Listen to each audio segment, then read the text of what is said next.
Good stuff. Let's look. So Yeah. Nick, I don't know if you've heard, but everyone's got Florida going 15-0. The optimism for this team is unreal. I constantly see that we're back. Gators by 1 million. I don't know where it's coming from. It's insane.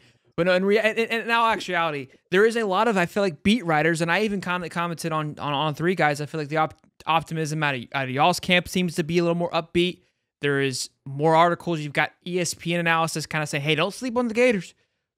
Could it be? I know that they're a hot topic. Everyone loves writing about them and talk about them because who's not going to click on it? It's the big national brand. But the hardest schedule in football history, and everyone's saying Billy's back's against the wall, but everyone still's like, look, this team's kind of talented and could surprise all of us. What's going on, Nick? What?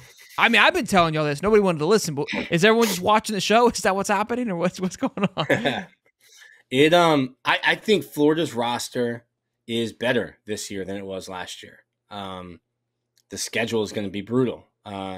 If you go back, and I've said this a couple times, if you change the outcome of one game in each season, we are talking about Florida in a completely different light. If you don't lose to Vanderbilt in your first year, a game you should not have lost. If you don't lose to Arkansas last year, a game you should not have lost, we're talking about Florida completely differently, and talking about Billy Napier completely differently. Yeah, that Missouri game, man, I was 10-0 with my picks until Missouri.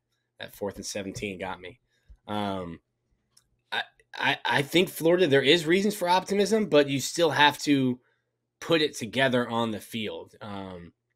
Procedurally, we saw more issues in the spring game, which I think got people hot and bothered.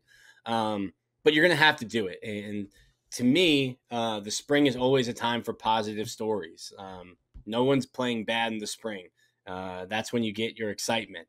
When Billy Napier opens the door for Josh Pate to come in, he's not going to have a lot of bad stuff to say. You're getting one-on-one time. You're getting to hear the coach talk about his vision and how the team is executing that vision. You're talking to players who are only going to give you positive quotes. So I think, yeah, there's reasons for optimism, but I think those are kind of the reasons why it's being talked about, is the access that Florida's allowed some of these national guys in. And I think Florida and my guy J.D. Piquel will probably do something similar. So you'll get another run of that. But it's good. Like Florida, I've told them, like, you guys need to be open and have more. If you're not winning games on the field, try to win the battle of perception. And I don't think Florida's done that well. Maybe they're starting to win the battle of public perception here. I think the team is better, but the schedule is brutal. Well, so basically you're saying, like, we're scoring touchdowns, but there's no one to score against us right now. That's why it feels good. So which is positive. And look, I will say, I feel like I feel like the staff and Napier haven't done this year. They haven't done the best of allowing people in. It feels like we're kind of trying to look through the blinds, and I think the Josh Pate interview was helpful. We got some things we didn't like out of the interview, as we always do, but ultimately we were at least able to get some more insight that we haven't had. A different style of interview, a different type of conversation. It felt like he was more comfortable and open, and you're saying Pickle might have an opportunity to do that. And I think JD conducts his interviews much different than Josh Pate does, so that'll be fun to watch, and maybe he'll pull some more out of it. I will say Napier is a straight shooter.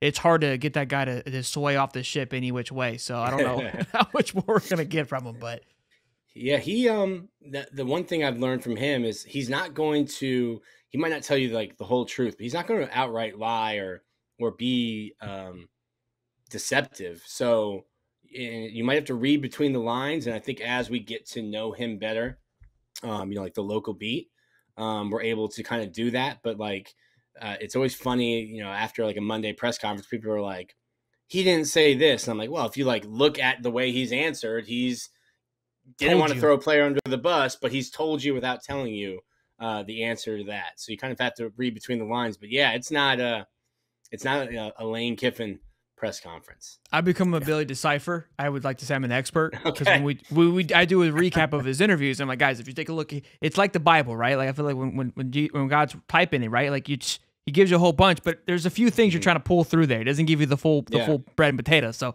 you got to find it. And I've learned some things go over my head still. But like you said, if you watch enough of them, he'll give you like a 3-part series.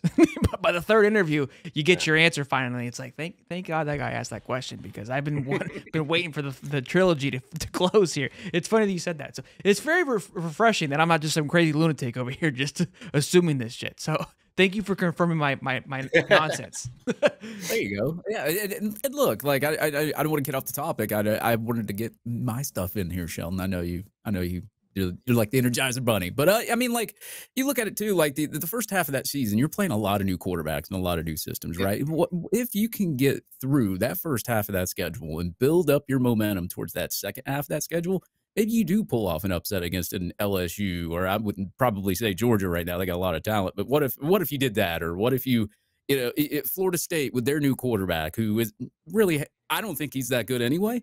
But like, what if you pull one off against them, and maybe you go, 5-1 through that first half, and then you get to that second half and you pull off an upset win, and you get your 8 wins. The trajectory is looking a lot better for you guys, and it's also looking a lot better for recruiting, because we've seen it happen last year. We had the number 3 class until the season started. All the losses mounted. The players wanted to go elsewhere. Negative recruiting happens.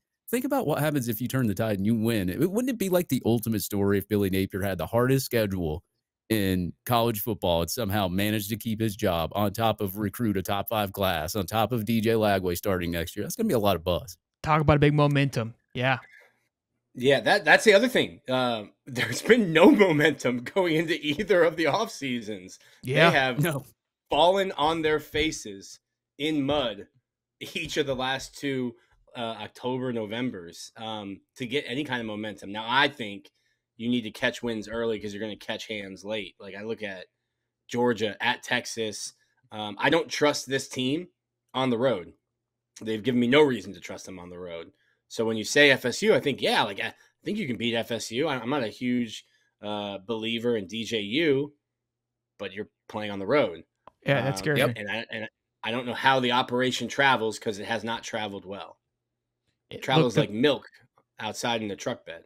This season, though, thankfully we do have a lot of home games against big time teams, and that's where the excitement comes in. Of we play very well in the Swamp, and we've got a great opportunity to get some big momentum rolling, and that's where it excites me. At Tennessee, in a weird way, doesn't concern me as much as the other away games.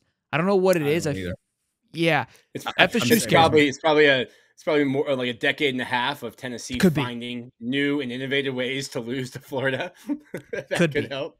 It's the first road game, I think, 2 of the year. So, right? Mm-hmm. Or no, it's TAMU's on the road. And that game doesn't scare me either. I don't know what it is. I think it's just so much changes happened on that team, and it's our secondary defense that we're playing up against. Those things could be traditional rival Texas A&M.